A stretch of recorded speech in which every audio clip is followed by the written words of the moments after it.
And welcome in, everybody, to the Upside Sports Network. My name is Michael. Appreciate you guys taking some time to join us this evening. A lot to get into. Wanted to have some fun with you guys and actually go through a lot of what's happening around the world of sports. So much is happening in basketball right now. So many trades before the NBA draft that is set to begin tomorrow. Cooper Flagg expected to be the #1 pick to the Dallas Mavericks. However, they make a couple of moves in the last 24 hours, extending their center and Daniel Gafford 3 years, $54 million, and then getting a contract extension done with their star player Kyrie Irving. After he declined his player option, they were able to come together on a 3-year, $119 million contract. We're not just going to talk about the NBA, though, or the Dallas Mavericks. We're going to get into a lot of what's happened around the NHL as well. So many things are happening there. Trevor Zegras got traded the other day to the Philadelphia Flyers, and that's just the tip of the iceberg.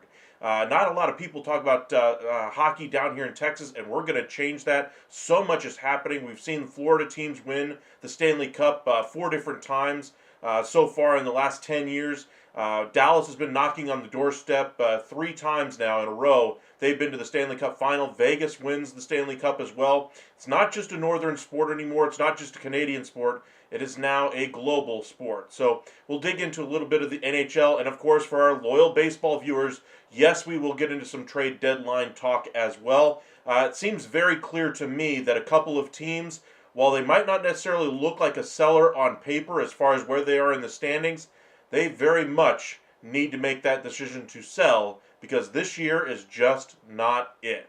That and much more ahead here at the Upside.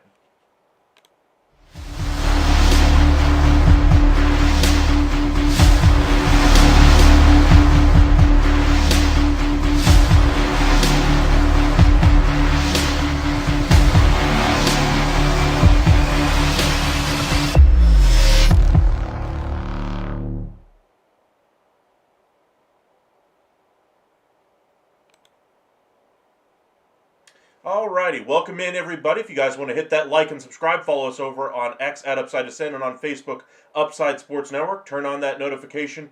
You'll be notified whenever we do go live. I appreciate you guys joining us once again. Welcome back, Sarah. Welcome back, Sean. You're a Celtics fan, not sure what they're doing. Well, what their number one priority right now, or at least before the trade of Kristaps Porzingis, was trimming salary. That's the trade for Jrue Holiday yesterday. Really surprised us that they ultimately didn't have to attach additional assets to him to get off of that contract, because they did get a positive asset in return. However, average the prospect might be, the piece anyway that they got back, and Anthony Simons should give them a nice offensive burst there, especially with Jason Tatum going out for the year with his injury. And now they get a younger, more active point guard to go into that lineup and really kind of give them some depth up in that point guard rotation there. Jrue Holiday, I'm not really sure what he's going to bring to Portland aside from somebody for Chauncey Billups to kind of point to and say that's the coach on the floor. I kind of panned the trade last night there. But for the Celtics, they get off the money of Kristaps Porzingis today, basically bringing back a guy who can kind of take the role of a Jason Tatum in that offense there in Boston this year at pennies on the dollar. Am I expecting him to be Jason Tatum? No, but I am expecting him to save the Celtics all kinds of money. With tax and payroll included, they were expected to spend over $500 million this season alone when they were going to be without their star player. That did not sit with them very well. So they've jettisoned quite a bit of salary and so much money via tax. That was their first priority there, is to get underneath that second apron level. They still have more work to do, and Jaylen Brown's name has been out there in rumors quite active over the last 48 hours, according to Shams Charania. It's not just the San Antonio Spurs that have reached out about a possible trade for Jaylen Brown, but about 5 to 6 teams that have put forth serious offers to bring in Jaylen Brown. Now, if this is going to be a rebuild or at least a reset year for Boston, that could be something that's on the table as we gear up for the draft, less than 24 hours away. That deal, if that deal gets done, I think San Antonio is the place that he goes to. They get the number 2 pick. You could probably convince them to get rid of De'Aaron Fox in that deal as kind of a salary ballast there, maybe a vassal as well, and kind of go forward with your club from there. But I think that would be kind of a nice return there. And, of course, picks going back to Boston to even out the trade.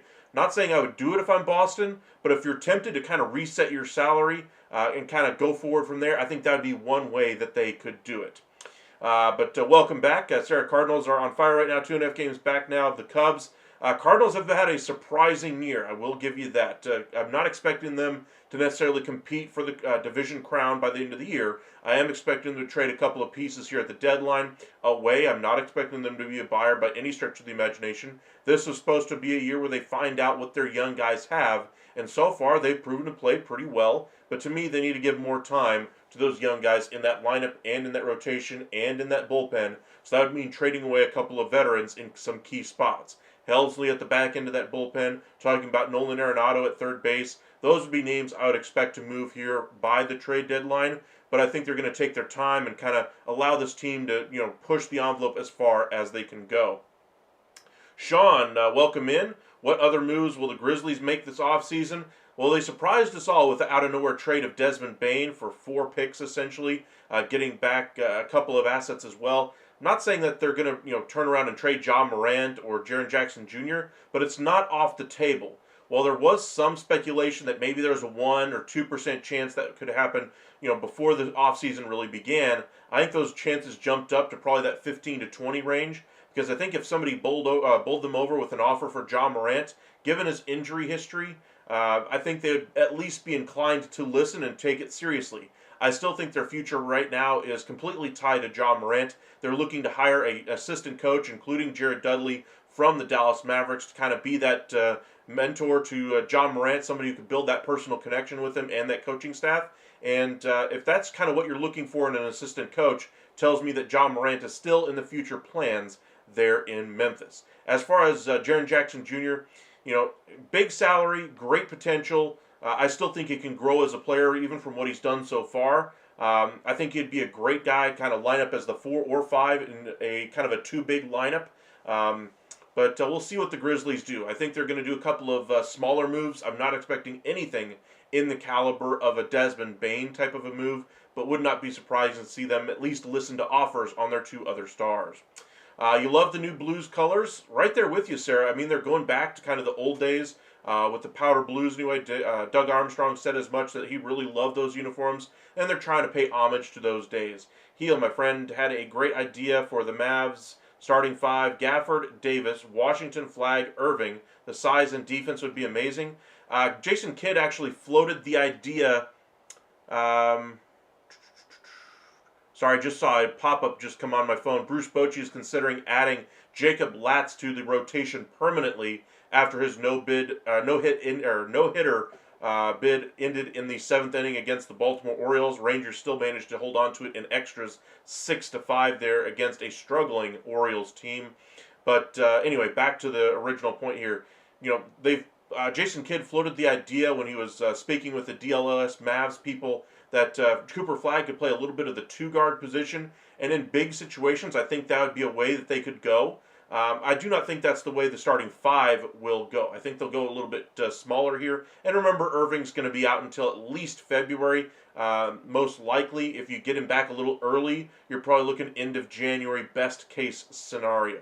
But as far as the starting 5 for me, I think Lively is your 5, is your 5. Davis your 4. Washington, Flagg, kind of the combo there as your 3. I think Flagg gets the nod because he's the number 1 pick.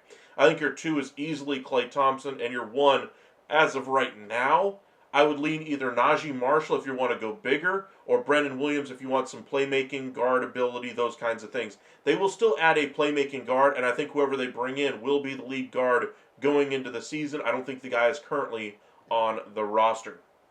Anthony, welcome in. What do the Miami Heat have to give up to trade up to around 14-15 to try to get Kasparis or Eager? We'll get into some of that here in just a moment here, Anthony. But I want to start off the top anyway with the moves that we've seen over the last 24 to 48 hours in the NBA. So many different crazy moves out there. Boston's shedding so much salary, and yet they could continue to shed more. Derek White is another name that's out there for Celtics that could be on the market to move here before we get to the draft tomorrow. So expect a flurry of trade activity tomorrow.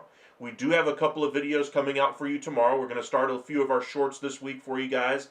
Got one coming out about the Kyrie Irving situation, Daniel Gafford, and where the Mavericks are going. Got another one, kind of the fallout from KD and what the Rockets could be looking to do next. Remember, they still have plenty of assets to go after another major move. Maybe they're one of the teams that ultimately lands a Jaylen Brown from the Boston Celtics.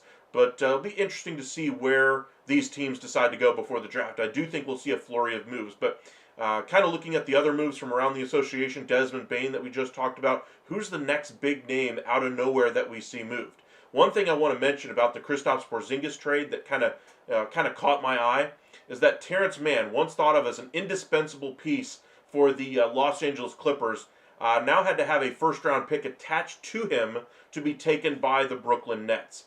Very curious to see that ultimately have to happen. He does have a bigger salary. He doesn't necessarily lived up to the same hustle, and cheaper contract vibes that he had out there with the Clippers. He's now paid commensurate to his ability, so his value, of course, has dropped. But Brooklyn gets a serviceable player when they have 5 first-round picks this year.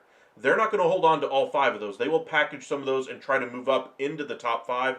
I think there are a couple of teams that could be interested in making a move like that, but I'm not sure that they would want all their picks to be this year. They may have to attach futures, all those kinds of things. In either event, Brooklyn did a great job utilizing their cap space. They're one of the few teams out there that had plenty, the only team out there that had max cap space available, and they use it here to acquire another first-round pick and a good rotation wing to kind of help all the young guys that they're going to have coming in.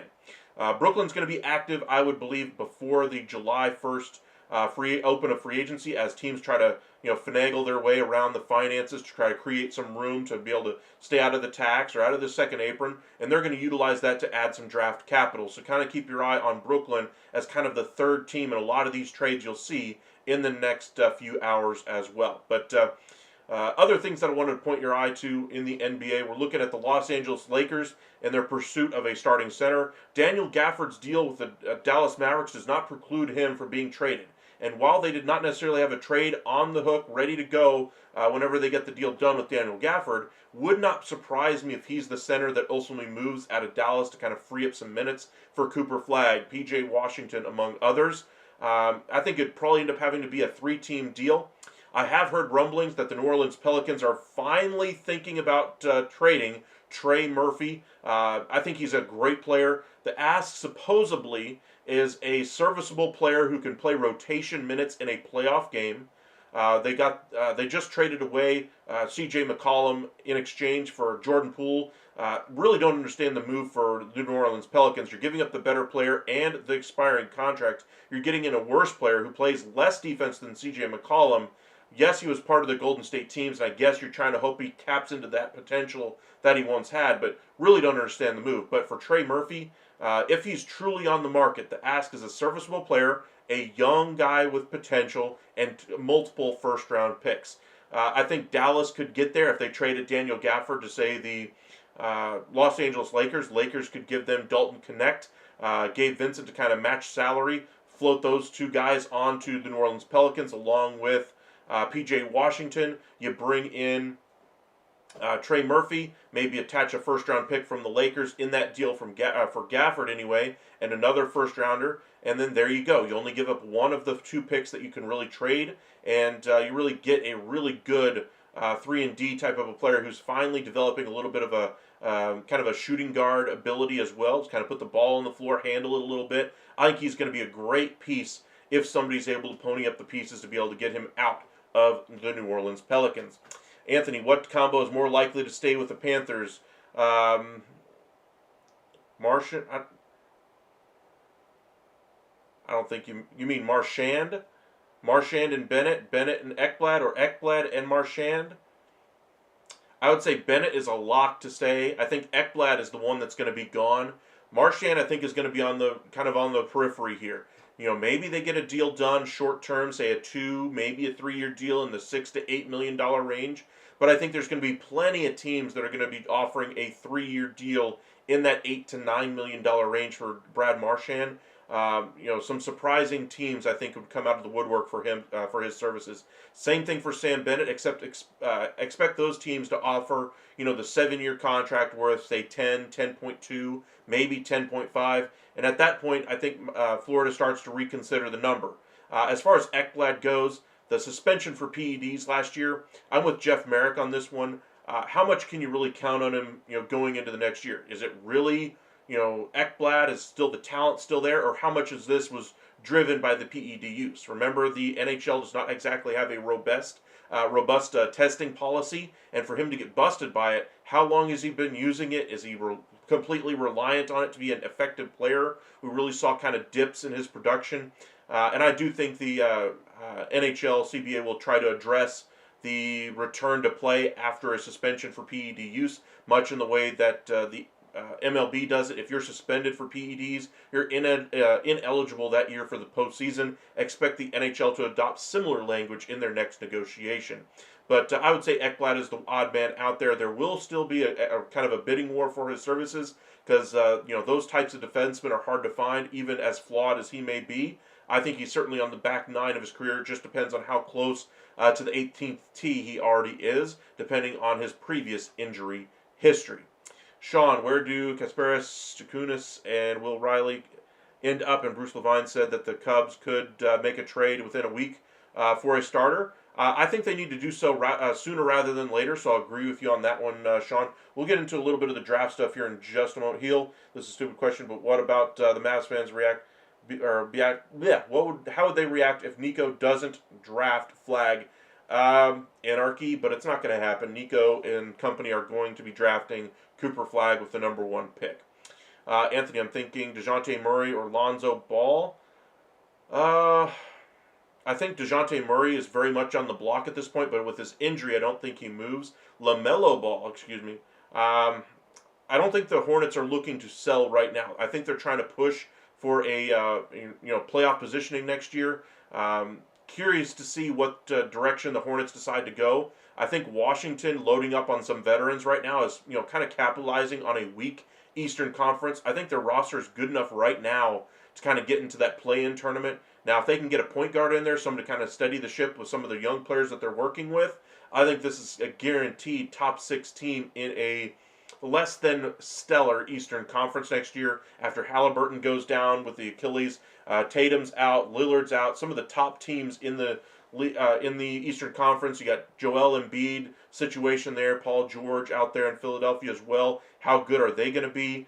This is not exactly the cream of the crop as far as talent in the NBA. The Eastern Conference is where you want to go, and I think Washington has a really good chance to get into the playoffs next season. Same thing with the Charlotte Hornets, even if they stand pat, but I think they'll try to add before we get to July 1. Ethan, Mavericks most likely to sign D'Angelo Russell.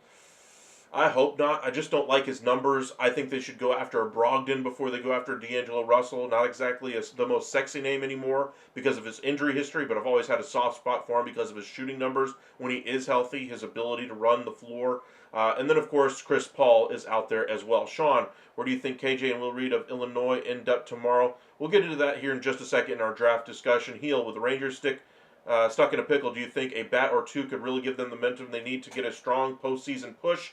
No, unfortunately, I do not. I think the season has pretty much slipped through the fingers of the Texas Rangers already. They're 3 games out of the wild card, so you think, Michael, that's too. They're not so far away. They're right there.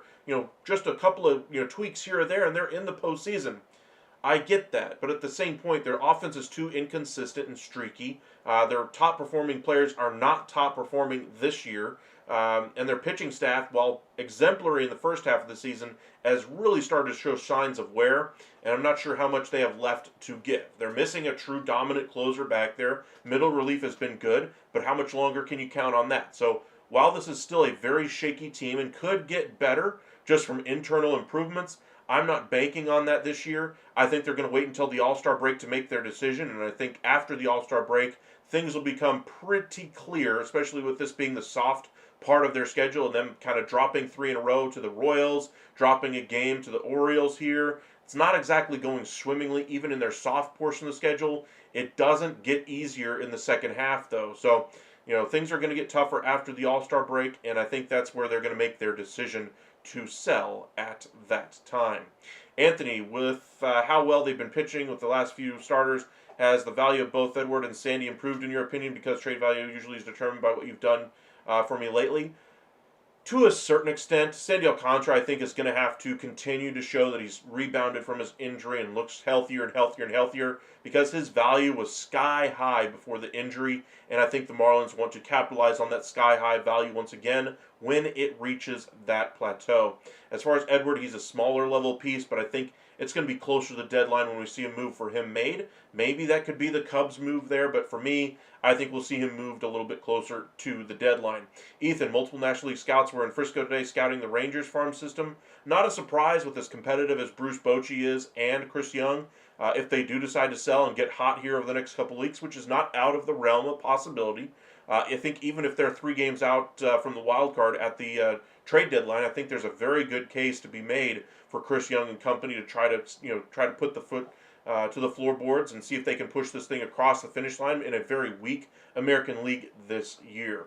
Anthony and Michael, when it comes to their results, can you really blame them or not for winning the game when the bullpen and the offense have been inconsistent in Miami?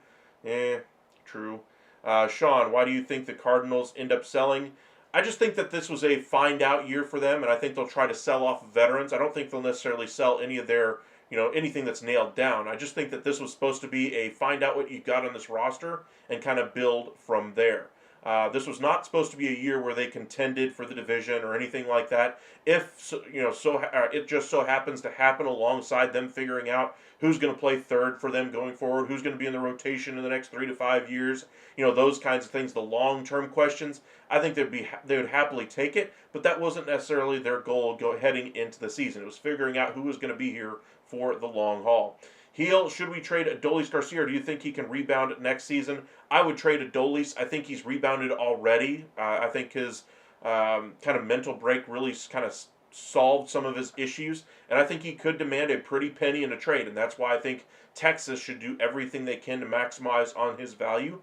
if Texas does continue to stumble over the next couple of weeks, I think that will convince Chris Young to sell at the deadline. I think Bruce Bochy is always going to want to compete and win the division and go on and win a title, but he's just going to work with whatever parts Chris Young is going to give him. And if he wants to retire at the end of the season, Rangers would say thank you for helping us win our first ever World Series championship. Hope you enjoy retirement, and they'll move on to the next manager that they want to bring in. But I think this year, Chris Young, I think will try to still compete and try to keep this thing on the rails as long as he possibly can. When it becomes obvious that they're no longer a consistent team offensively, or be able to put up enough offensively, or the starting pitching continues to falter as it started to over the last couple of weeks, or the back end of the bullpen starts to falter again, like Chris Martin did today, giving up back-to-back home runs. By the way, that's the first time in his career he's ever given up back-to-back, let alone back-to-back home runs ever in his career. He is on the back nine, honestly, on the 18th tee. I think he could demand a decent return in a trade as somebody who could kind of fill a late inning relief spot for somebody out there. But again, injuries have been the issues for him. Anthony, Michael, what teams do you think would be a perfect fit for Stowers as a DH? I'm thinking the Yankees, maybe the Rangers, Arizona, or San Diego. I think Stowers is staying. I think he'd be the one piece that could be moved offensively for the Marlins, but I think they're going to try to keep him and try to build forward with what they've got. Sean, who is the long-term third baseman for the Cardinals, and do they re-sign Ryan Helsley after the season? Re-sign Helsley? No. His price is going to be way too high for them to be able to bring him in as long as he continues to perform this season. As far as a long-term third baseman for the Cardinals, could be on the roster right now, but I think they're going to have to move Arenado to find out. I think it's too early to tell until they move on from Nolan Arenado. All right, let's get into some of these mock trades and things like that and just have a little bit of fun here. Let's start in the NBA. So we'll go to kind of the trade proposals we've seen kind of in the last few hours and just kind of see what works for us. See if these graphics load for us or not. There we go. Herb Jones for a pick, not going to happen. Let's see. These are really unrealistic to me. I don't really like going into these 5-team deals, so we'll kind of scroll down to more realistic ones. Basically trading a pick for Keegan Murray. I don't think the Kings do that at all. I think they're happy with Murray right now. This is kind of an expanded deal. Norm Powell ends up going to the Celtics. Amir Coffey. They reroute Simmons to the Clippers. I don't understand why Boston would do that. That doesn't really save them any money. Let's see here. Don't really like unrealistic trades, like I mentioned. R.J. Barrett, I've heard his name quite a bit on the trade market. Brooklyn gets him. Meanwhile, the Raptors get Cam Johnson and 2 picks. I think that's a little backwards there. Cam Johnson, I think, has better value, and so you'd have to include picks if you're the Raptors instead of the Nets. Let's see here. Tatum for Giannis, never going to happen. Expanded deal, never going to happen. Let's look at this one. This one could be interesting. Pelicans get Hunter, Okoro, Kiki, and Porter. Hornets get Wade. For Mark Williams, all you're getting is Dean Wade. That's not going to work for the Hornets. They say no to this. Trey Murphy, Herb Jones, Mark Williams, and Jose Alvarado. Tell me you're a Cavaliers fan without telling me you're a Cavaliers fan. I think only the Cavaliers say yes to that one. All right, Harden to the Knicks in exchange for OG Anunoby. Interesting. With Thibodeau gone, could happen. But remember, the Clippers are still going to want some star power there. That's not going to happen as well. Malcolm Brogdon, I think, could be an easy signing for the Dallas Mavericks. 3.6, I think that's very possible. This could be an interesting one. Michael Porter Jr., Zeke Naji, in exchange for DeMar DeRozan, who is on the block, by the way, Jonas Valanciunas, Devin Carter, and 2 second-round picks. The Nuggets would have to attach some draft assets, not that they have a whole lot here. DeMar DeRozan straight up for Michael Porter Jr. I'd say DeRozan's the better player, even at this advanced age. Better contract as well. You're getting a positive asset in Jonas Valanciunas because of that smaller contract number as the center and a scoring big man.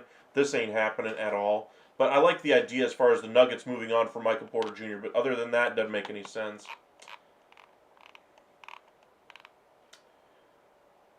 Trade for Giannis, no thank you.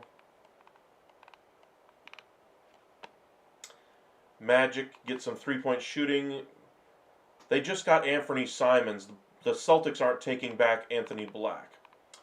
Let's see here. Bradley Beal trade. Let's see. Does this make any sense?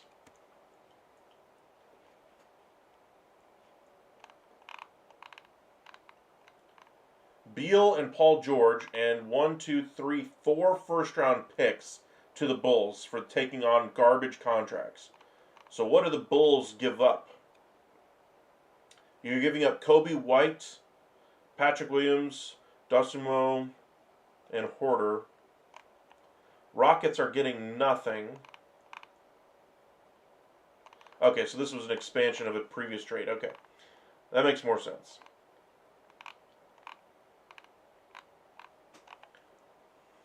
So 76ers, to get off Paul George, you're giving up the number 3 pick. You're getting Kobe White. You already have Maxey, so that doesn't really fit for me as far as the guards. Now, maybe you play off the 2 guards with Joel Embiid and cause havoc with the pick-and-roll game. Herter has some three-point shooting, has some value, and the expiring deals, of course, very valuable.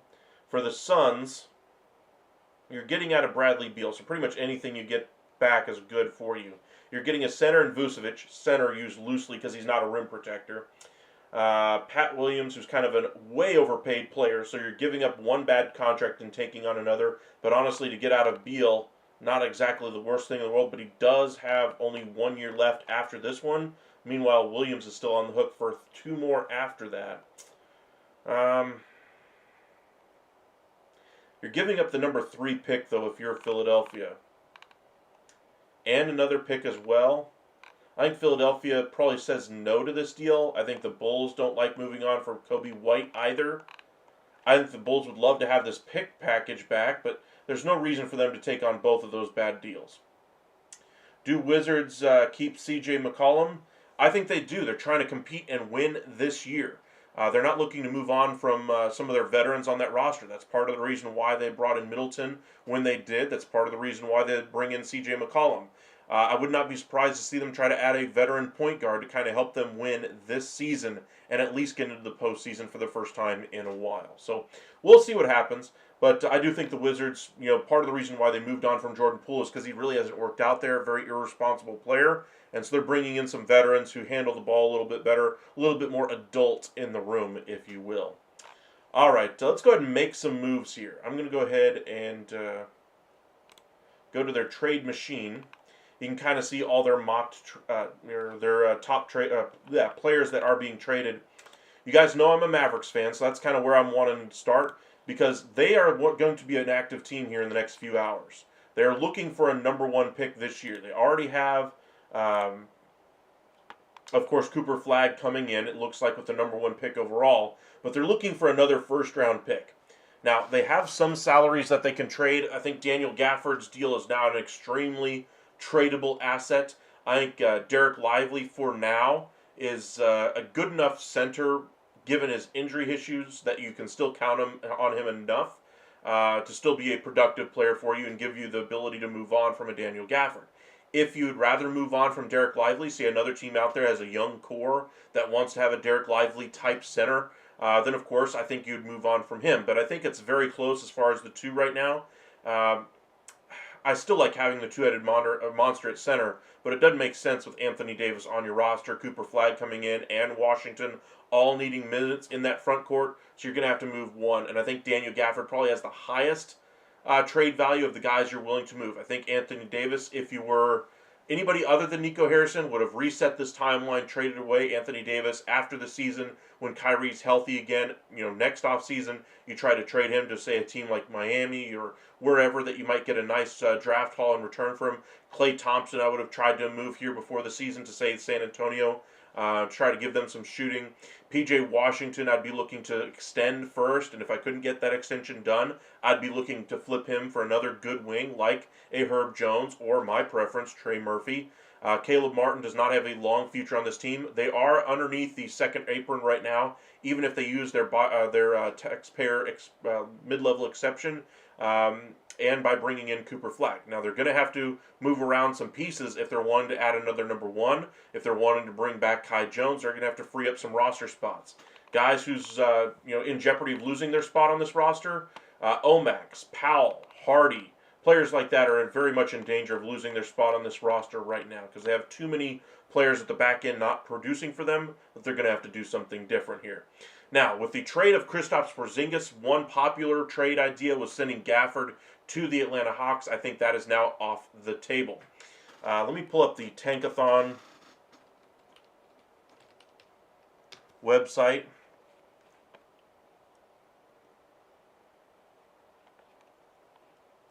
We're going to go to the mock draft section.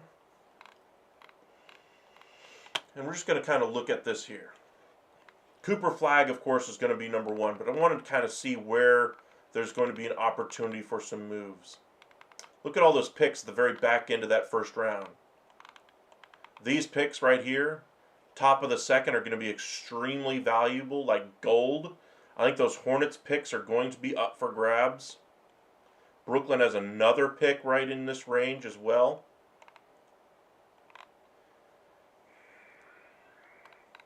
If I'm Dallas, I'm looking to probably get Nolan Traore. I think you're probably going to have to get in the top 16 to be, or say the 16 to 20 range to be able to get him. So if Brooklyn is looking to package some picks and move up higher, maybe you could snake away that number 19 pick as part of a 3-team deal where Brooklyn kind of moves up to, say, one of these spots here. Any of these teams looking to get rid of some salary, the Suns are looking to, but they want to draft in this draft here. They're not looking to move on from it. The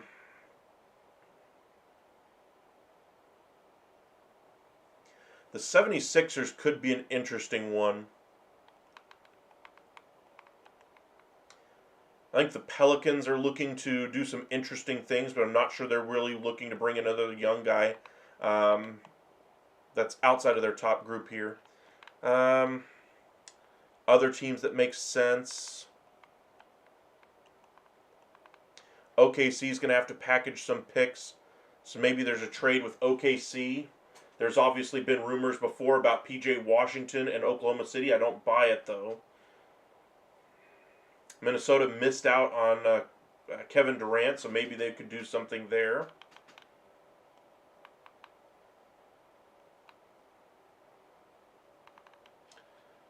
All right. Let's go back over to our trade machine. Now, remember the pieces that you have to move. You're going to probably have to move one of Gafford or Washington. For me, I would love to move on from Klay Thompson, but you're not getting a first-round pick for him. So, Daniel Gafford looks like the odd man out here. So, if you go to New Orleans,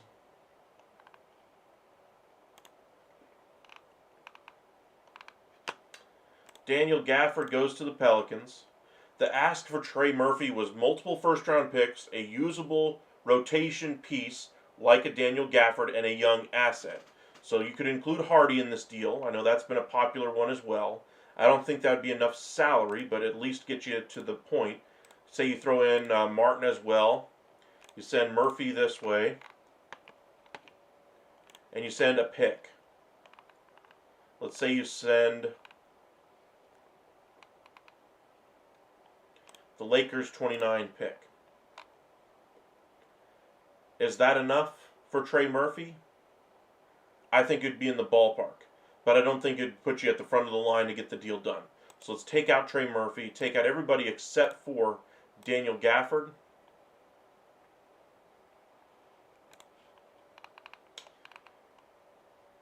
You could do it straight up for Herb Jones. I think that's a legitimate possibility. Olynyk, remember, is no longer on this roster. They are going to need a center. And remember, they're picking 7th. I think it's a little rich to get the number 7 pick for Daniel Gafford. So, let's go to a different team here. Let's go to the Lakers. The Lakers are salivating for an opportunity out of Daniel Gafford. And I think they'd have to pay for the nose to get something done here. Something big is brewing. Shams told SVP not to go to sleep. Really? That's what I like to hear. Let's see if we can head over to X and see what might be happening there.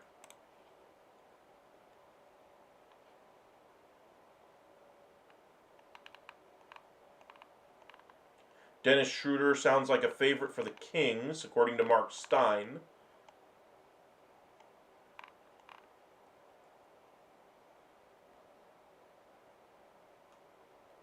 Really?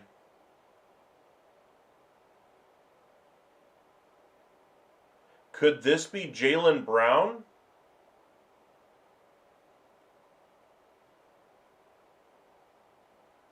Could this be Jaylen Brown getting done?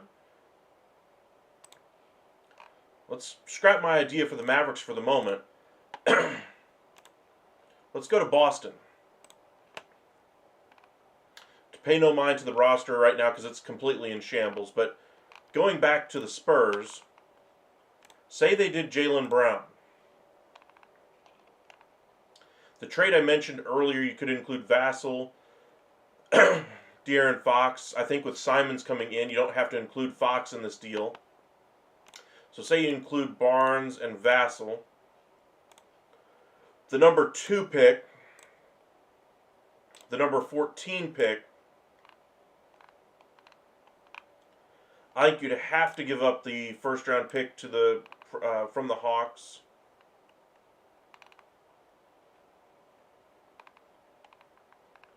There was another number 29. Is it 31? They had another first round pick that was really valuable. The 30 pick from Dallas, kind of. Was there a Milwaukee pick that I'm thinking of?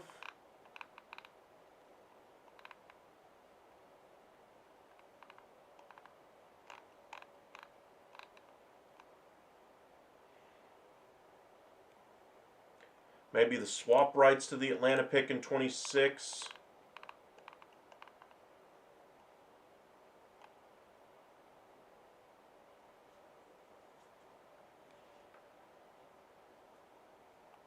They get the swap rights to their pick back.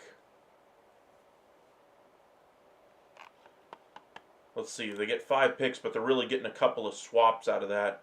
So they'd want one more outright pick. So say you include the 30 pick, I suppose, or the... Did they include any other picks? They don't have their 26, do they? No, they're trading that one. 27, no.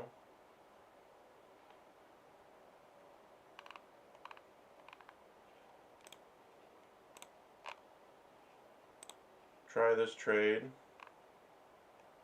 And it would save the Celtics even more money. They get somebody to go in the lineup for Jaylen Brown. They get somebody to fill in the lineup for Tatum. They're getting the number 2 pick in Harper. And a couple of swaps. And some outright ones. So in total they're getting what? Sean, why is Ace Bailey not taking any meetings? I think because he already has a promise from a team that he wants to go to, and he's not willing to risk either injuring himself by having to work out at these meetings, or he's just really immature and not handling things professionally. He's only 18 years old. He could be handling these things a little bit better. I mean, if you agree to these meetings, show up, and take those meetings like a big boy, or call and cancel them. Just don't show up. Or just don't not show up at the event and just be like, sorry, I decided against it without telling you guys. I mean, that's kind of the day and age we live in. Can't tell you how many times that happens at work when we hire somebody in and then, oh, by the way, I didn't tell you, but I decided to go ahead and pass up your job offer or whatever. But that's just the day and age we live in, unfortunately. But if this was the trade for Jaylen Brown, would you do this if you're San Antonio? You're giving up the rights to Harper. Swap rights to the Boston pick. So basically Boston gets its own pick back. You get the Atlanta swap possibility and the Atlanta pick. Honestly, I think there's one too many picks in here. So if you take out the 29 first round pick from San Antonio, Let me edit this real quick and remove that. Would you do the trade?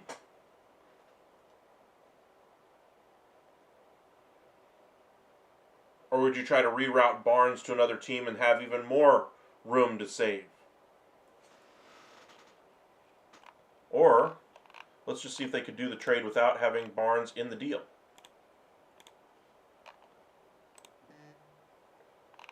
No. By how much? 18 mil? Yeah, they'd have to include him.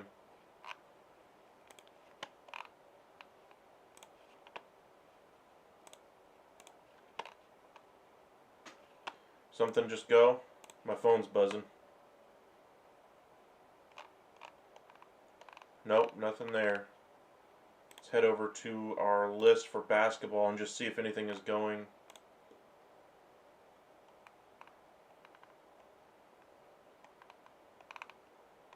Okay, she played a little better finally. Miss Me Bounds.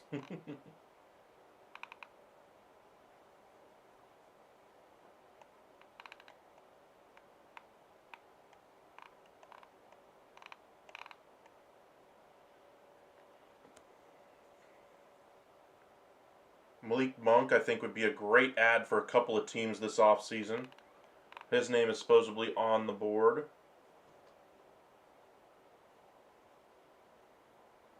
Tyus Jones is another option for Sacramento.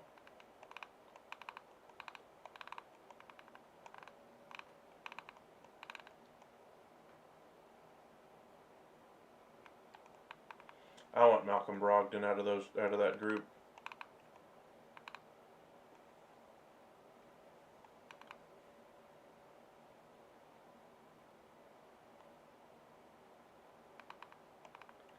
So it sounds like they're trying to save even more money down in Boston. Wow.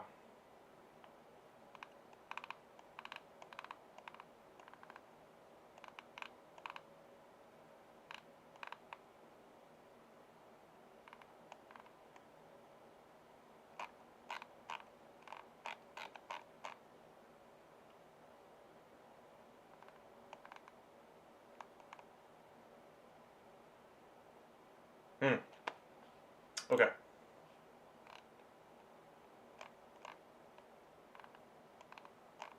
Let's say you add a third team.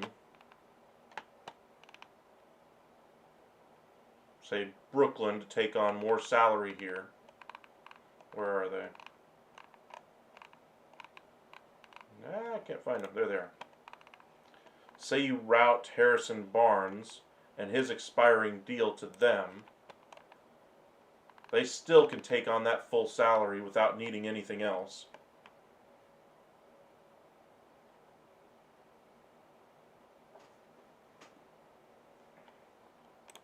As far as picks for their trouble, they get the 29 first that we gave back earlier to the Nets. Meanwhile, picks, say you give back the Atlanta swap possibility there. To kind of to make it a little bit more even. So you're still giving up the 5 picks to bring him in. Try this trade. How close are we? Stippian rule. Adjust. Take out the 29 pick. Put in the Atlanta swap possibility, I suppose. Try this trade. There you go. Let's basically get the swap with Atlanta. Although that pick now with Atlanta is actually going to be pretty low after their ability to bring in Porzingis. Maybe flip them instead the 27 pick from Atlanta.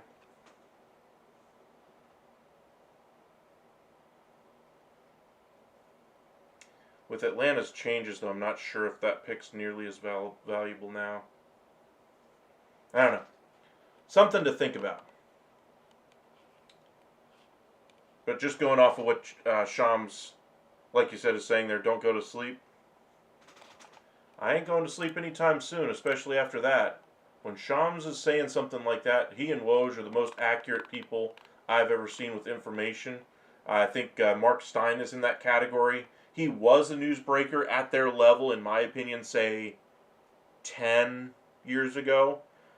He kind of stopped doing the national circuit and so forth, say 2017, 2018, 2019, right before COVID really began. He's still on the national scene, more of a commentator, insider, able to kind of piggyback, get more of the in-depth information, kind of follow up on the new breaking news. But if you're looking for instant, hey, I got it first information, Shams and Woj have been the best in the business for the last, 10, 15 years. And, when they say don't go to sleep, they mean it. So we'll see what happens. Maybe we'll be surprised by a big move while we are on the air. Let me just double check with our baseball page and see if anything happened today.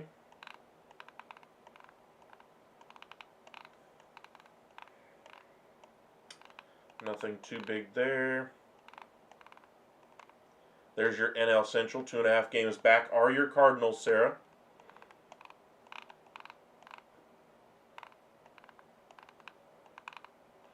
Nothing really happening there. Okay. Let's go back to our trade machine and let's have a little bit of fun here. Let's say it's not the San Antonio Spurs that are getting this deal done. Let's reset the deal. Take all these teams out. Let's say it's the Houston Rockets. Remember, they still have all those assets to be able to make another big move. Say that they're the team that wants to bring in another player. We talked about in our video last night about how Jaylen Brown and company a few years ago kind of shut down Kevin Durant when he was in Brooklyn. How fitting would it be that those two would now be on the same team? Let's just say it happened.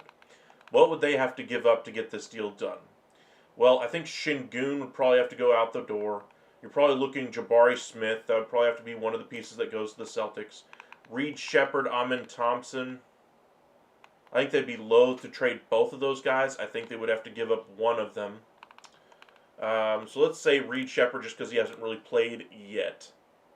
Amen Thompson, I think, really fits with the group that they have. Okay. So then Şengün becomes your salary ballast here.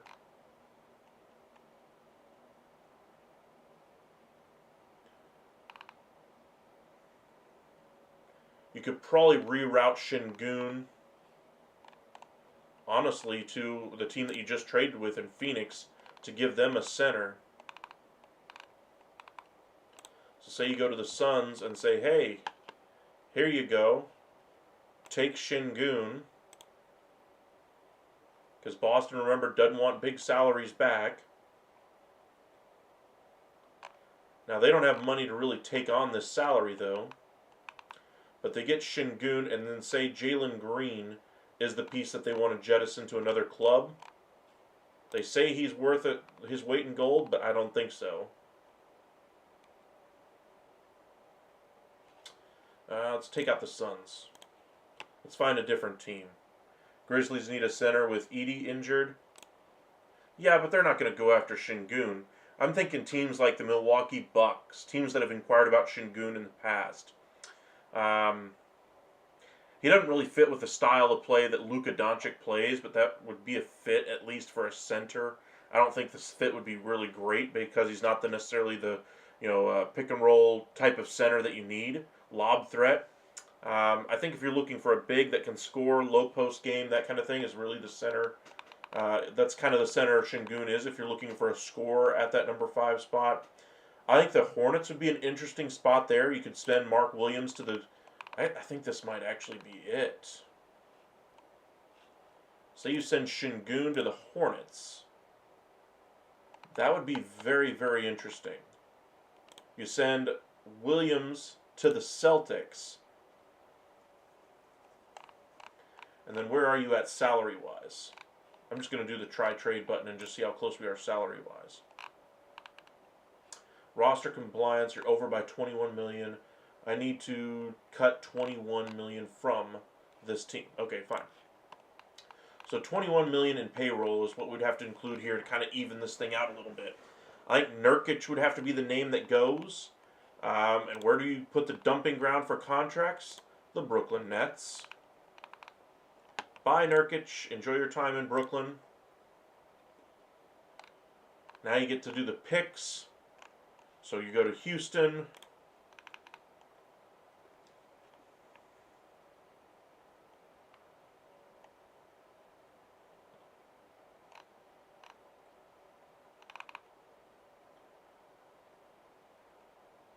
Did they not transfer over that pick yet on Houston? They did not. Okay, so ignore that number 10 pick. That's actually property of the Phoenix Suns right now.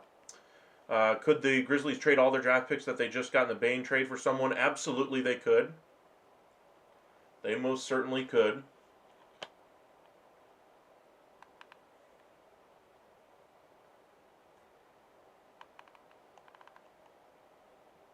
So say you do the Phoenix pick to the Celtics. I mean, if you're getting Jaylen Brown, I think you'd have to be willing to give up that pick. Would they make you give up both of those? I doubt it.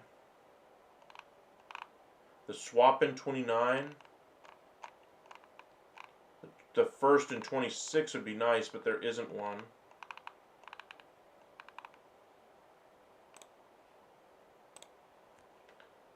Okay. So now, for Nurkic, you send, say, a bunch of second-round picks to the Nets just to make it work for them. Say 4 second-round picks, something like that. Basically the equivalent of 1 mid to late first-round pick there. Now let's see what the trade looks like. I think we're like $2 million short here. Literally 1 player away.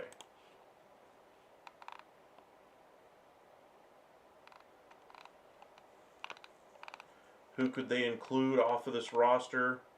Kogi has a terrible contract and he's not giving you nothing. Grant Williams could be an interesting one.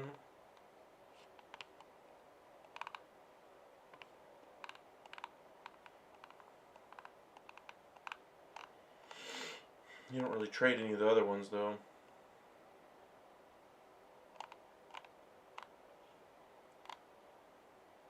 Oh, I didn't even include the first round pick from the Hornets yet.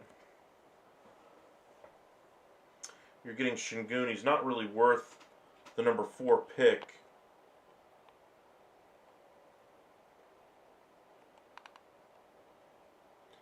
Could a first from Miami in a couple of years?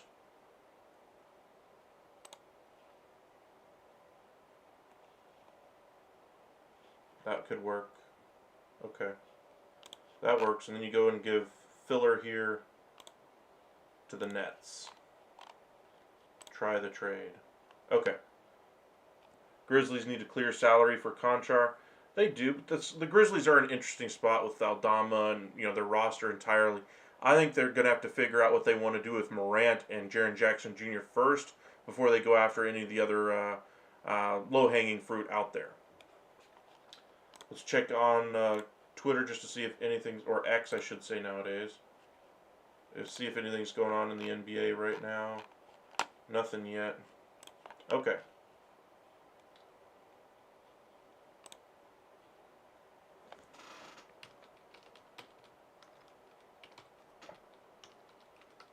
If I could spell. My C not working? There it goes. Post. Oh, am I not logged in? Oh well. I like that deal. Okay. Done a little bit of the NBA talk. I want to talk a little bit about the NHL as well.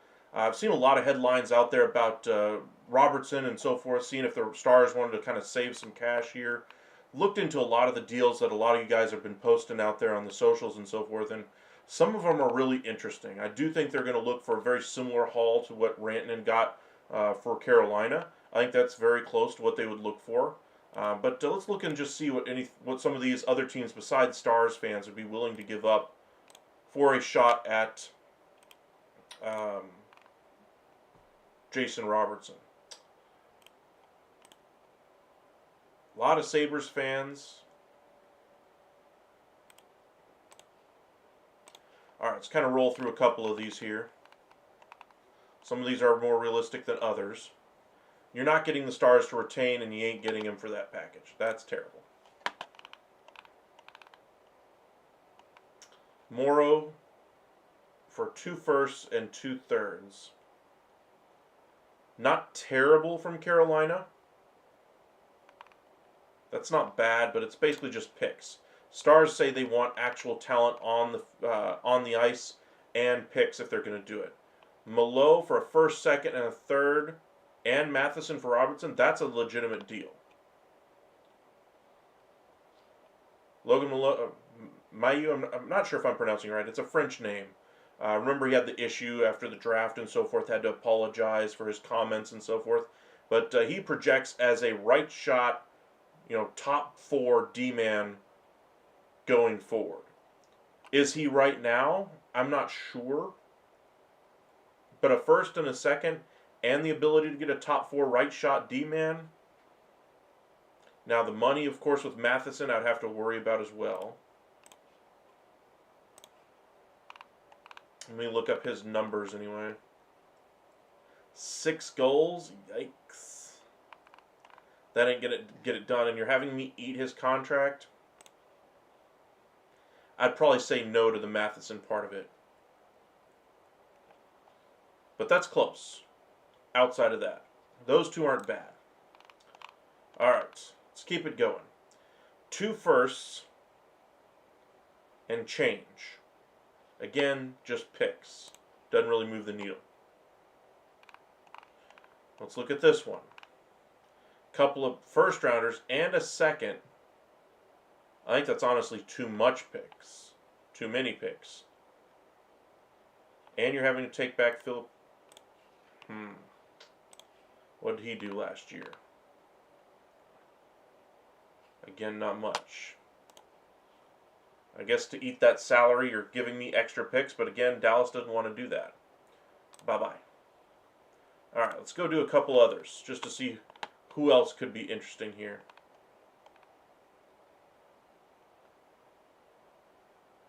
Locksmart, welcome in. Chase Burns throwing heat. All right. We'll just look up these last 3, and then we'll build our own roster here real quick. Robertson in exchange for a first and a second and 3 decent pieces. Nothing I'm writing home about. Not a needle mover if I'm Dallas. You're getting Anders Lee and retention. What did he end up doing last year? He'll be a UFA, so he's got, 1 year left on his deal. He's a 30-goal scorer, so he does fit back in as far as a goal scorer back in the lineup. Okay, we're talking. Stars are giving up a 5th this year to get a 2nd this year. You're getting a 1st from the Avs next year, so it's going to be a late 1, so more like a high-end 2. I just think it's a little light for the package. It's not a bad idea, though. I wouldn't immediately turn it down. I would respond back to them and be like, hey, we are interested in this offer, but we need more in return. So I'd need either another first-round pick from the Islanders themselves, or I would need another piece, a young piece, probably a right-shot defenseman would be my preference. All right. Geeky, 2 firsts and a second. Wow, that's a big package. 33 goals. That's a big package, though. That's more, in my mind, that's more than what Rantanen got for Carolina. Now, of course, you're getting a full season of Robertson. Younger player. Still have to sign him to the long-term deal, though, but I probably would say no if I'm Boston to that deal. All right, let's kind of look at a couple other trades here. One idea that I keep seeing out there.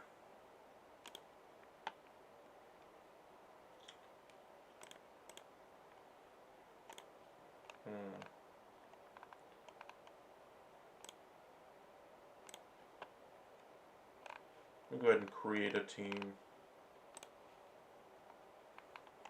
Just going to put it as Dallas.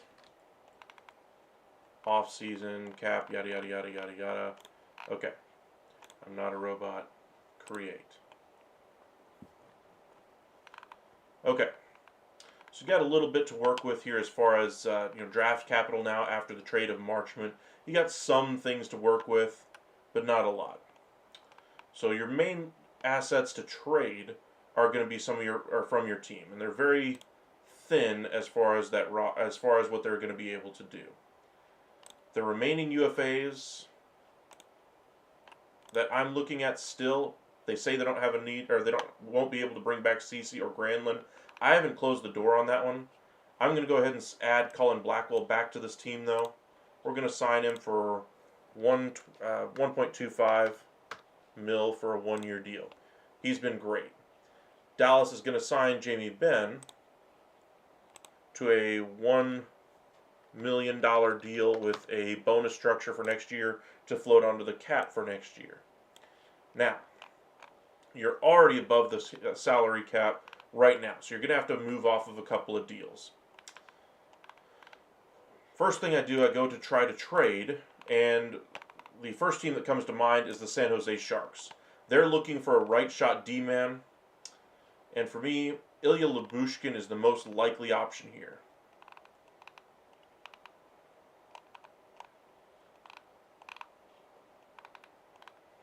I think Dumba would be another good one because they could take on his deal. I doubt they could take both of these guys. So if I'm forced to trade one of them, I try to move Dumba first. I think you're probably going to have to attach at least a decent asset here via trade. Oh, there's the draft version of it. Okay. I think the 5th round pick ain't going to be enough. I think it's probably going to cost you a 4th rounder to get off of Dumba's deal. If you include a 5th, you might have to include another 5th next year. And I think Jim Nill's already shown that he's willing to get more picks here in the Marchment deal rather than consolidate picks to get a higher one. So, I think he'd rather part with the 4. If he gives up the 4, he might be able to go after a younger piece like a 4th line right winger to kind of fill out the roster, give some competition for the young guys that may be coming. I think that's a possibility. And maybe they're able to convince them to part with, say, a 7th rounder just for kicks and giggles. Submit the trade. Now you look at their depth chart. Now their first pick is in the 3rd round, and then they don't draft again until they get to the 5th. That's a little untenable for me. So then you go to the trade market. You're still looking to trade off some salary here. Boston is a team that's looking to upgrade their forward group. They're also looking for some more defense help as well. They have some cap space to work with. And this is where we go to, say, a Jason Robertson trade. If you include Robertson, you include Lyubushkin, you go to the draft assets, you get the pick from the Bruins here, another pick, and as far as a piece,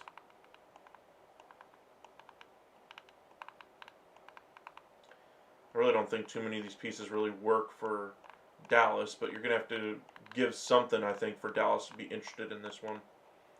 And I just don't think they have the assets. So let's go to Calgary. They are looking for some offense. And this is where I think they could get their top 4 D-man that they've been rumored to for about a year and change now. You replace Lyubushkin going back to the Calgary Flames as well. Calgary has 25 mil to work with. This kind of works for both clubs. Now, of course, they'd have to include a 1st round pick. So say you get New Jersey's pick.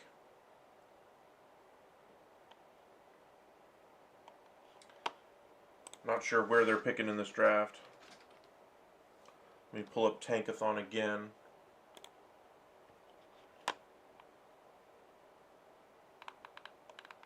New Jersey is picking... Where's Calgary? Am I missing it?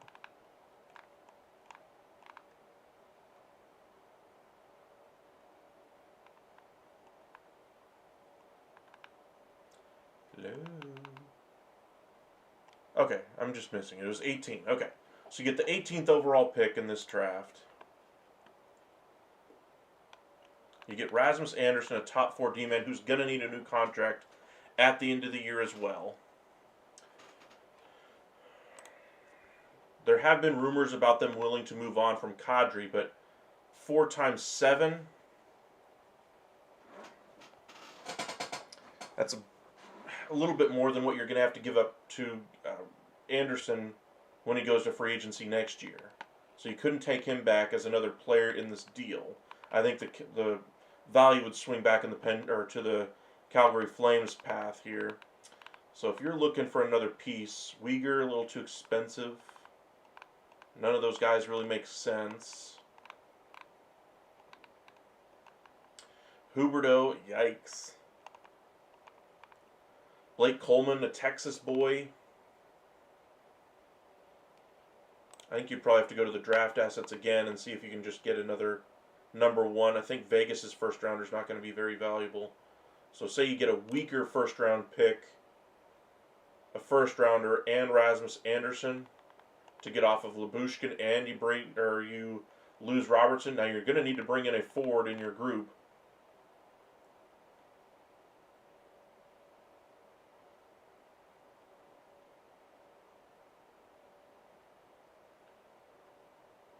You're going to have roughly $8 million to work with, so that means you could bring back Granlund if you wanted to at, say, a 4.5 marker.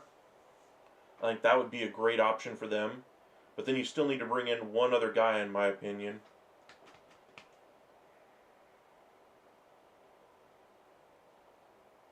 It's not a bad deal. Let's submit it for now.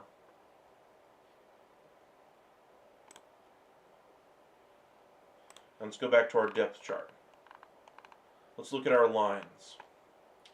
To me, Duchesne's probably going to be your third line center, because I think they're going to want to use Johnston at that point.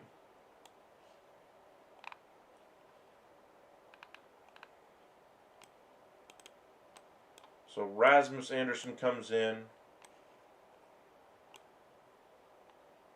There's your top 6. Lindell, Heiskanen, Harley, Anderson. That's a really good top 4. That could be something that helps you win a cup right there. On the offensive side, you lose Marchment. To me, Bork has to play with one of these playmaking centers. So a Johnston or a Duchesne to be successful. He can't be a 4th liner for you this year. Back to me as a 4th liner.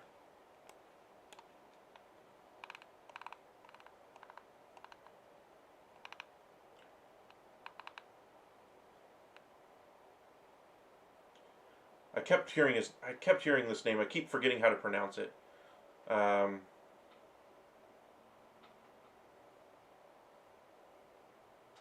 Justin, I forget how to pronounce his name anyway. But he has a chance to break onto this roster this year, so I'm going to bump him up.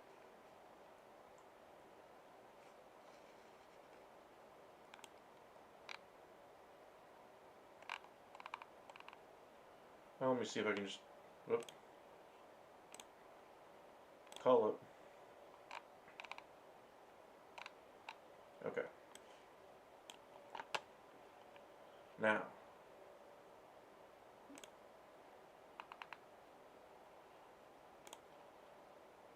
he's probably going to go to the press box.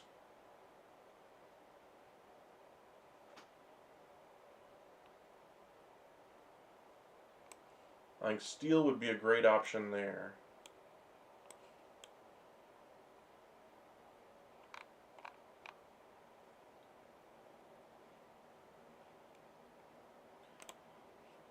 Let's revert that one and kind of edit this trade again. Back to San Jose. They give us, instead of giving us Groff, say they give us a 6th rounder. They don't have a 6 though, so instead they give us a couple of 7s in exchange for the 4 and Dumba.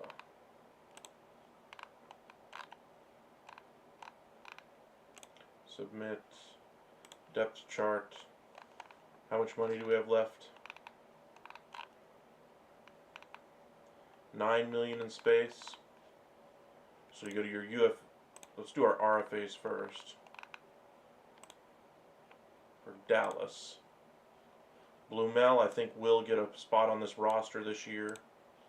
So let's say we sign him to a $1 million number. I've heard that from a couple of different people that he's going to be on the roster this year. So you put Stranges down in the minors again for 775. And just for good measure, same thing here.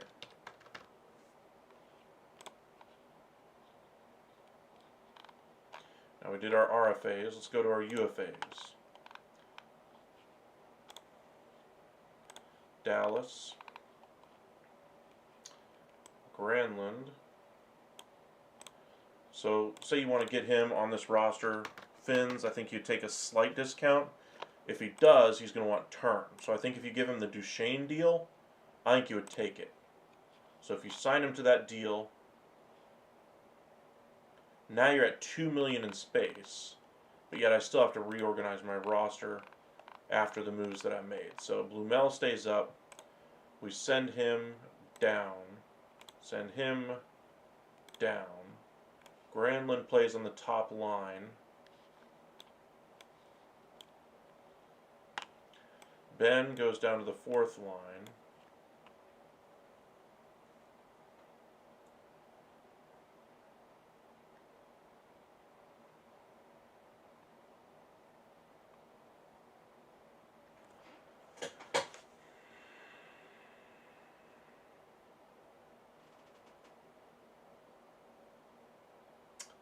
This is actually pretty close.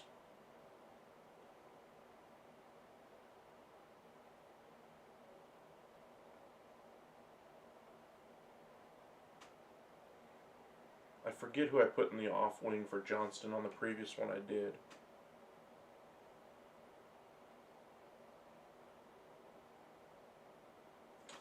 Anyway, let's update and just see if anything happened with Shams yet.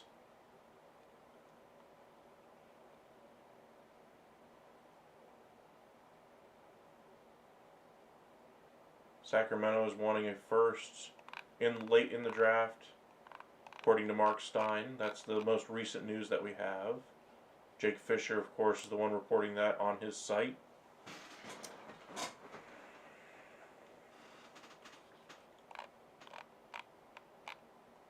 Dallas would have about $3 million to work with. Let's say we go to UFAs one more time and see if they can find one other player. How much was Tanev? Okay, you're not getting Tavares or Marner or anybody like that for that money. Besser, no. Drew, no. Marchand. Marchand, I think, would be a great fit, but you'd need $8 million for him, just to kind of show you what that would have to look like. So say you did $8 million over 3 years, which is said to be the the rumored number that would get him out of Florida. That puts you at -4.5. So if you did that, looking at where your contracts are, you probably wouldn't be able to do Granlund. I think he'd be great on that second line.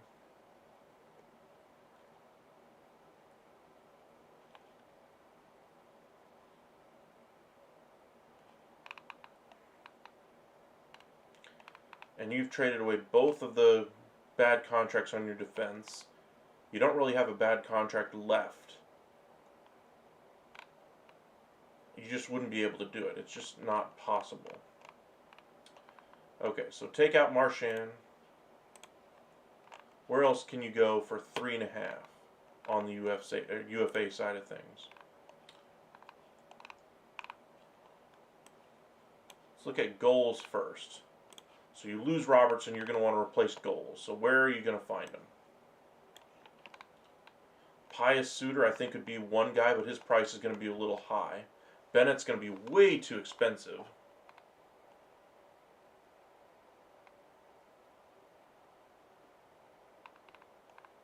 Why is Martin Ferk so high on the goals ranking?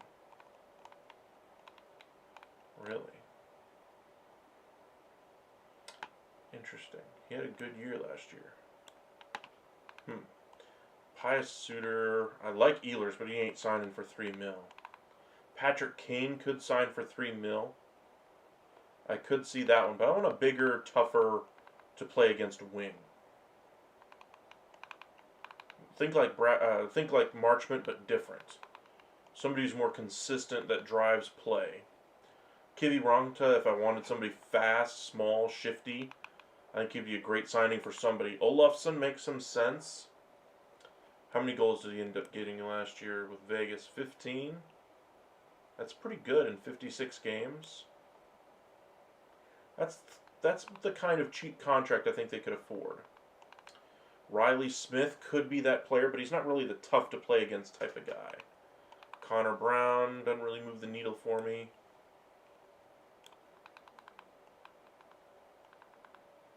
Tanner Pearson. Gustav Nyquist.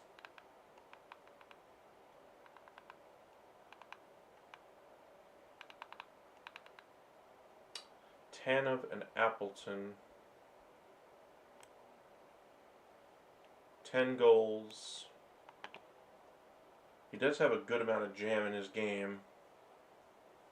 He's going to have a good rapport with the team because of how his brother played with us. He's going to have a good impression of the team.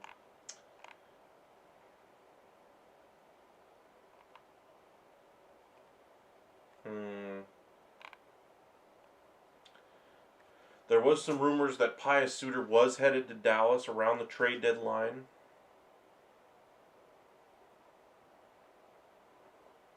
That would put Duchesne up on that second line and allow Suter to be on that third line.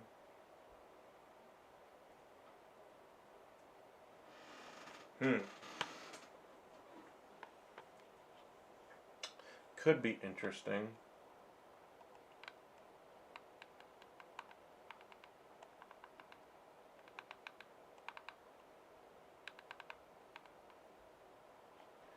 Zadina, 21 goals on a bad team. Not sure how repeatable that's going to be. Roslovic's going to be in for a little bit of a raise.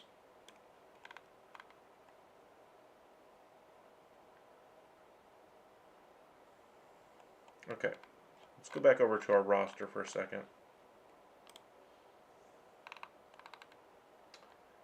So we've rebuilt our first round pick haul.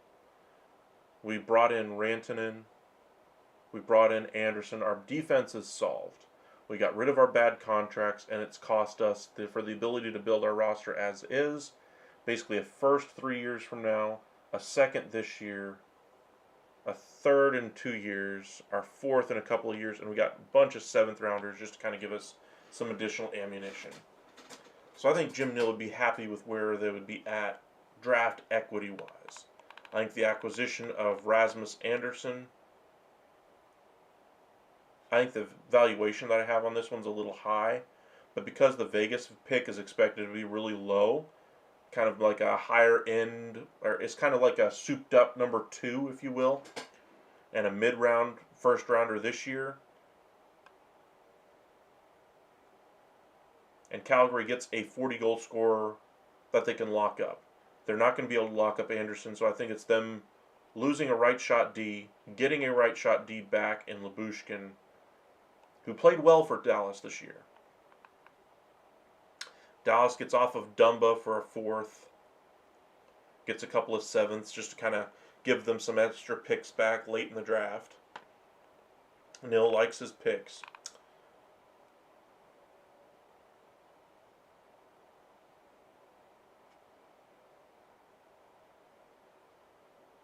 I think Duchesne and Bork, I want to stay together next year. I want that to be a line.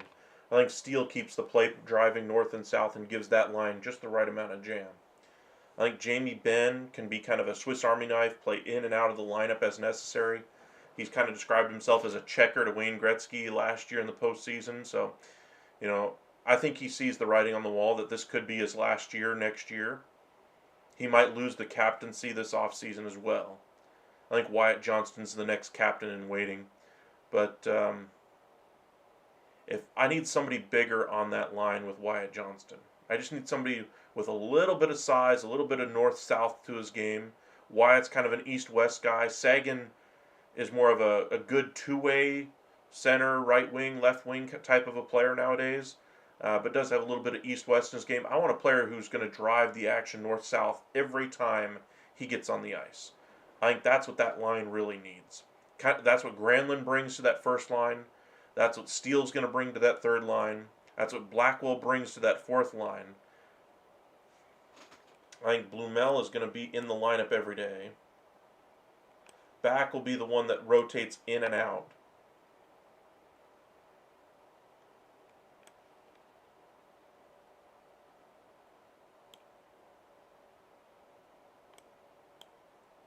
Maybe go cheap and just do it that way and then see what things look like at the deadline with 3-5 in space. That would allow you to do all kinds of curious things at the deadline next year. That way you're not playing cap gymnastics. Now, of course, Jason Robertson, if he doesn't get an extension done in Calgary, or if he doesn't like it playing in Calgary, playing out of the U.S., since he is a U.S. kid, maybe they circle back to Robertson after at the trade deadline and see if they can reacquire him for the picks that Calgary gave up. Obviously, you're not giving up Rasmus Anderson.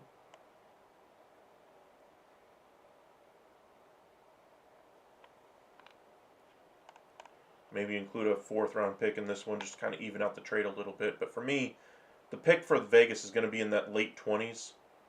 Rasmus Anderson and Robertson I kind of view very similarly contractually. Right shot D, very valuable for Dallas. Meanwhile, a 40-goal scorer who's under 25 years old do not grow on trees, and you're getting a very good one there. I think he's under 25. I can't remember his specific age. Let me see how old he is. Yeah, he's 25. Okay. I just think if you're going for a free agent this year, I think Tanev could be a nice get. But where would he play if you did sign him? I'd rather go with these young guys at the back end. I mean, if Jamie Benn wasn't the captain and didn't have the history with his club, I'd say Jamie Benn is the player that you don't bring back. But your defense gets improved with Rasmus Anderson. The one notable change, of course, is you lose Jason Robertson, saves you all kinds of money, and now you have the ability to go out there in free agency to go ahead and add somebody else with this 3.5 in space, or you can add somebody at the trade deadline because you now have restocked your picks. And I think that mid-first round pick for Dallas would be really valuable. I think Jim Neal really works wonders with those types of picks. He's the type of guy that would take that 18 pick, flip it for a later first round pick and a second rounder or a third, and make good picks with both.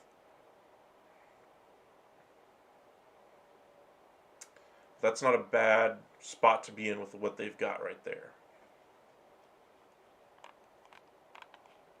Let's head over to X, just see if anything else is happening at the moment. Remember, Shams Charney said that something could be popping off tonight. Don't go to bed yet. It's just after midnight, almost 12:30. We'll be live for just a little bit longer here as we just kind of have some fun building some rosters.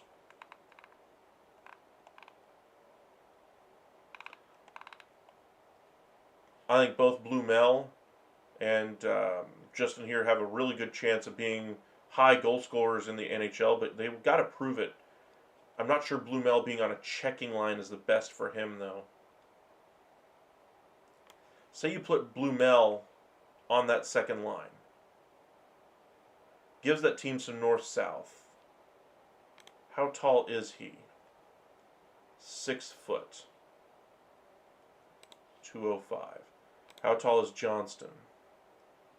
6'1", 185. They're both kind of small players.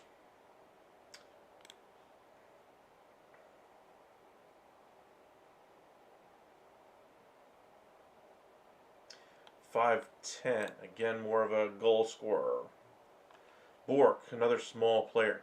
Where's the size here? That's the problem. Stars really need to bring in size. Oscar Beck, he did play big, and he's 6'4". He needs to grow into his body a little bit here, but he's 6'4". Played in 73 games, 4 goals. Only took 8 penalties last year. That's impressive.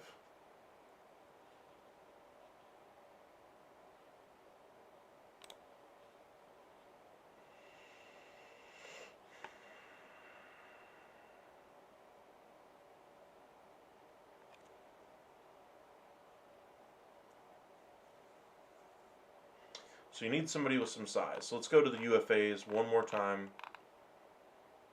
and just see if something else jumps out at us.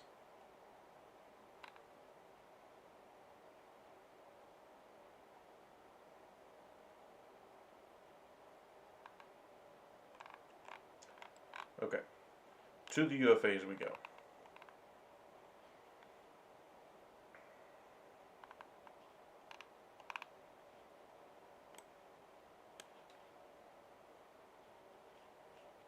Let's look at plus minus. Not a big indication, but something I want to look at here. Somebody who drives play. How tall is Olofsson, do you think? 5'11". I thought he was a little bigger when I saw him play. Maybe just the way he plays. Corey Perry kind of drives play. 6'3". He does really give that kind of jam, but he does kind of give the knucklehead vibe as well nowadays. Joel Hanley as a 7th D, I think would be a great get.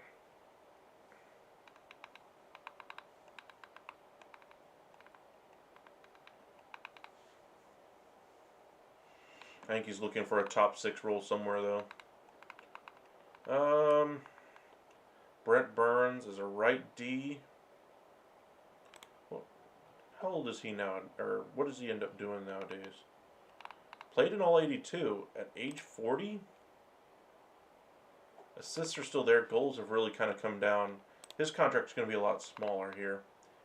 Appleton, how tall is he? 6'2". 10 goals. This could be the right type of a player.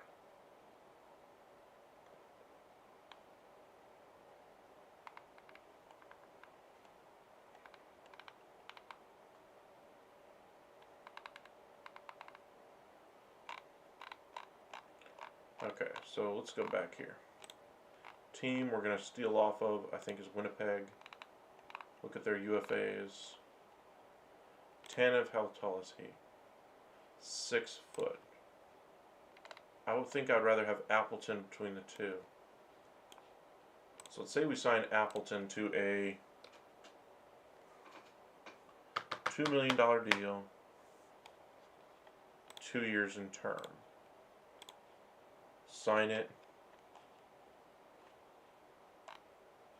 Back to our depth chart. Now you give somebody with some jam, somebody that you can move up and down in the line. How tall is Segi? 6'2". He would have to be a north-south guy for you in this alignment. Now, of course, you could move Granlund around because he is a north-south guy.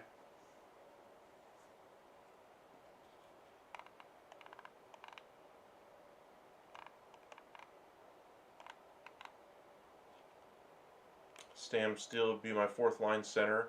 Really strong up the middle.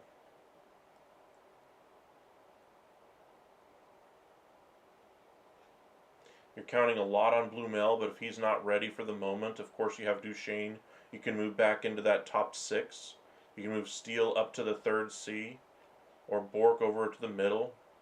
You can move Granlund down to the 3rd line, move one of these wings up to play with Rope or Rantanen. I think this is a group of skaters that you can kind of mix and match wherever you want to put them. If you're putting Jamie Benn on your top line, I think that's a little bit of a mistake. But if he's in there, say, for an injury fill-in on line 2 for a couple of weeks, I could buy it. 3rd line to kind of give a jolt to that group from time to time, I could buy that. But primarily, to me, he's a 4th line player on the wing. Blackwell kind of fits that driving type of a player, but he's the player that you can move up and down as well in this lineup to drive play. Same thing with Steele. That's what I like about 4th liners, is that you can move them up and down in the lineup. If you have just guys that are just there to check and that's it, they can't move up and down the lineup because they don't know how to play with more skilled players. I think that limits your abilities to interchange lines and to give your team some options to get out of ruts, which is the way Dallas got in the postseason each of the last couple of years. They just hit really big scoring droughts. Their defense got limited.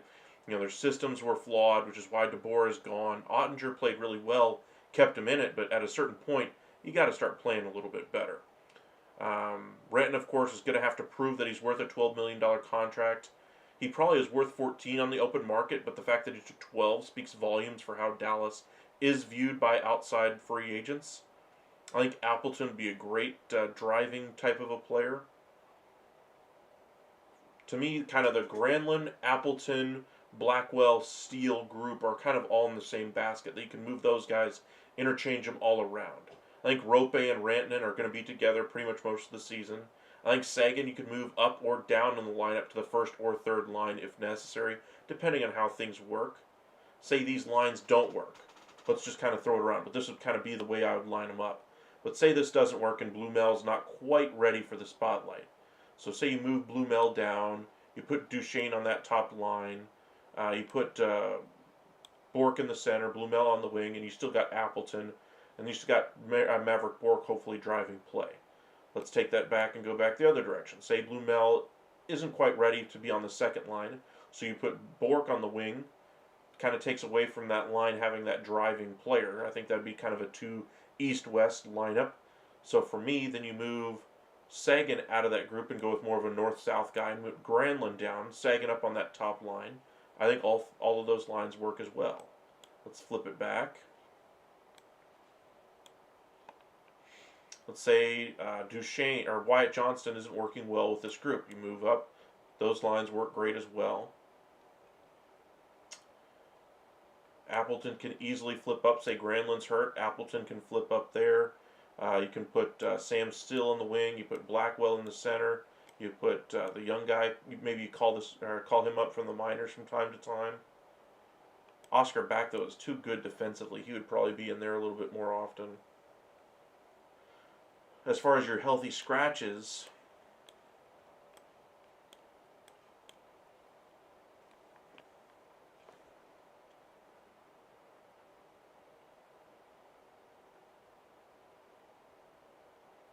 I think this is probably your opening night lineup, but I think Blackwell probably splits time with Back. I think Jamie Benn probably splits time with the young guy. I'm sure he's going to love being benched from time to time, but he's looking a lot older, and the skates are starting to slow down for him rather quickly here. On the back end, you're still a little bit thin to me. Depth-wise, I think I'd prefer to sign another guy like Alexander Petrovic and put him in the minors like the Stars did last year. Think like a Brendan Smith type, somebody that you can shove down in the minors that can be useful pretty much on the forward or back end, pretty much everywhere. You just want a very useful, multifaceted player to kind of fill whatever hole you might have. So say Thomas Harley goes down for a couple months, or Miro Heiskanen goes down for a few months like he did last year, or Rasmus Anderson has his qualms playing with Harley, and you have to sit Nils Lundqvist because there's not a spot on the lineup for him. You want to have another defenseman in there that you can rotate in and out. I think Petrovic being the 7th D really works with this group, but I want another guy in the minors that we can easily call up to fill that 7th D spot from time to time. Goaltending, I think, is going to be this way for this year and next year. I think the only way DeSmith moves is if things don't go well this year, and then they try to, move his contract after the season. He's on a very low-cost contract. and I think he's a really good backup. Gives the Stars a different look behind Jake Ottinger. I think Ottinger should be the starting goaltender, obviously, but having a goalie that you can count on to win you a few games when your starter's out gives you just that little bit of extra juice there. I kind of like this team. You bring in Appleton.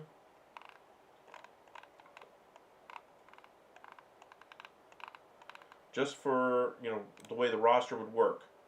Let's send him down for now. The only way I think he'd be in this lineup is if there is an injury, and I think he would play every day. So say Maverick Bourque goes on the injured list or whatever, you bring him up, and he fills that role for a few weeks until Bourque gets back. You don't change Blackwell or Buck's spot. You just kind of keep rolling with what you've got. So, say you get to the trade deadline, things aren't working out, you want to add something extra, so you still have 2.5 that you can throw around and use. Not a bad set of circumstances there.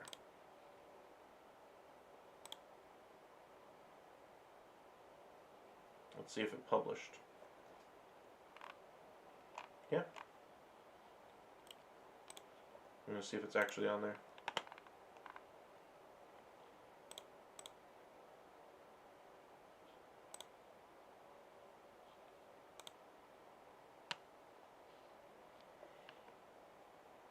Yeah.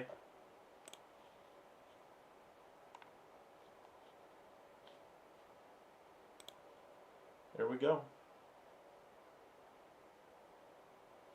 All right, told you we'd touch on the NBA draft a little bit, so let's go ahead and do that real quick before we kind of run out for the evening. Cooper Flagg, of course, far and away the best prospect in this draft. I think Dylan Harper is the clear second best prospect in there. Edgecombe, Bailey, to me, are kind of easily 3-4.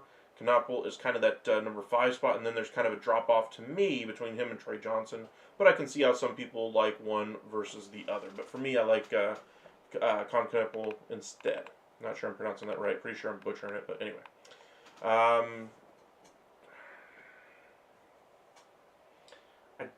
The point guards here, Fears, among Kasparas. I'm not too high on some of these guys, though. Like, there's only like 2 point guards in here that I think are going to be worth anything here. I think that Dylan Harper eventually could be. I think he has the ability to get there. His shot numbers need to improve. Traore, to me, is the other one. I really like what he's able to do. He played well above. He played in a league where he was playing guys a lot older than him, and so he really struggled coming out of the gates. He was supposed to be a top 5 pick going into this draft. Really struggled getting out of the gates, and then towards the end of the year was playing exactly like how we all thought he would play, and so that's why I think he's a really good player for somebody to try to bring in that 15 to 20 range. I think he's going to go a little bit higher than some people expect, but nowhere near where he was expected to go in that top 5 before the start of the season. I would love for Dallas to do them because they need some point guard help until Kyrie gets better, and say you bring in a Chris Paul. Kind of mentor him along with Brandon Williams. Kind of go with that three-headed monster there at point guard, Paul, Traore, and Williams. Try to make the best of it until Kyrie gets back. And then when he does get back, then you can probably play one or two, both of those guys at the wing spot, at the shooting guard spot if necessary next to Kyrie. But that'd be something I would really like to see in the draft. You mentioned a couple other names in there earlier. Let me just kind of run through a couple of them that I saw.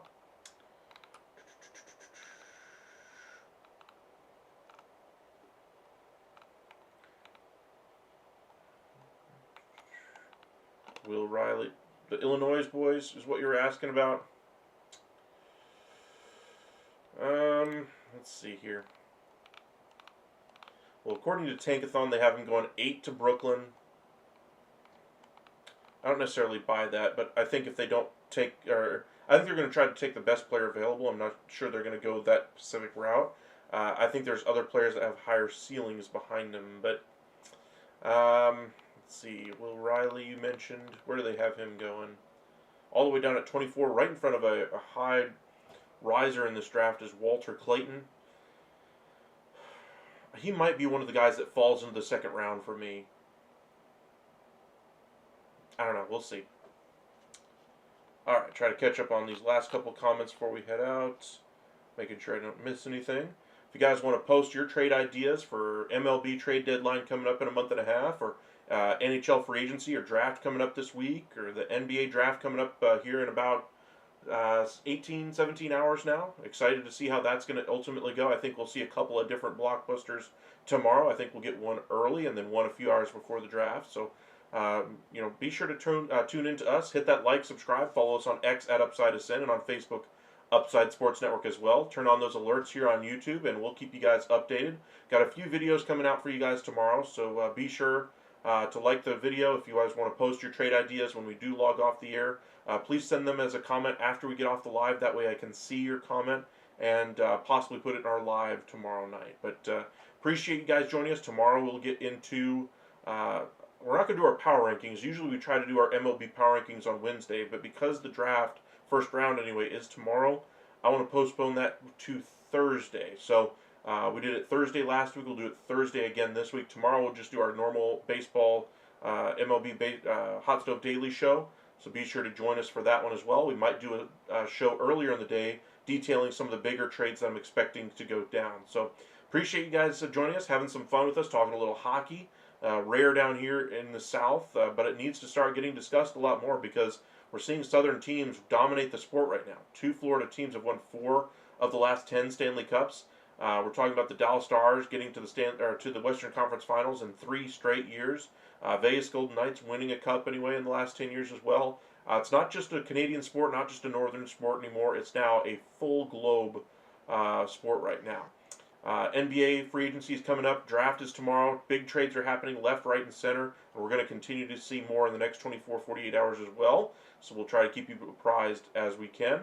It sounds like Aaron Rodgers, in his stint on Pat McAfee today, basically alluded to the fact that this would be his final year and that he wanted to kind of go out with a good marquee team in the Pittsburgh Steelers, and that's what he ultimately got. Now, of course, take that with a big grain of salt. It is Aaron Rodgers. He does like the drama, likes the center of attention, whatever the case may be. But still a good quarterback, I guess you could say, by the numbers. But as far as impacting winning, I think those days have come and gone. And I think this is the year the wheels are really going to come off the bus for Aaron Rodgers.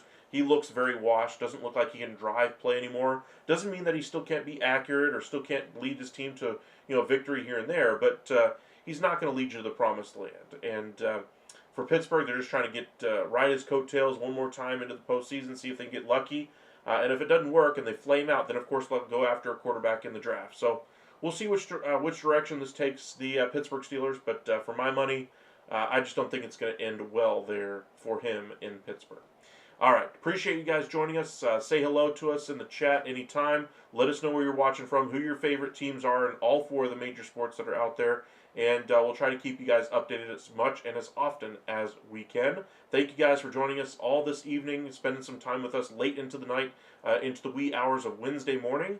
But y'all stay safe out there, everybody, and we'll see you again tomorrow night.